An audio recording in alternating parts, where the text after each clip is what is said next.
Hey everyone, welcome back to the channel. If you're running a business and using QuickBooks Online, you know how important it is to keep your financial records accurate and up to date. Today, I'm going to show you how to finalize your accounts in QuickBooks Online step by step so you can close your books confidently and avoid any headaches later. Let's dive right in. Before we close your books, there are a few important steps you need to take. First, review all your financial data. Make sure every transaction for the period is complete and accurate. This includes invoices, expenses, and payments. You don't want to miss anything. Next, reconcile your accounts. This means checking your bank and credit card accounts to ensure everything lines up with your statements up to your intended closing date. If you have inventory, take a moment to verify your stock quantities as well. Accuracy here is key.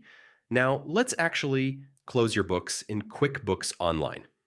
Start by signing in with your primary or company admin account. Once you're in, head to the gear icon in the top right corner. Then select Accounts and Settings from the drop-down menu. From there, click on the Advanced tab on the left-hand menu. You'll see the Accounting section. Click the Edit icon next to it.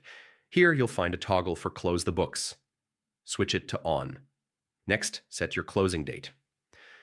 This is the date up to which you want your books finalized. If you want extra security, you can also set a password to prevent unauthorized changes after the closing date. Simply select the option for Allow Changes after viewing a warning and entering a password. And QuickBooks will protect your closed period. Finally, don't forget to hit Save and then Done. And just like that, your accounts are finalized. By following these steps, you ensure your financial data is locked, accurate, and ready for reporting or tax purposes. And that's it.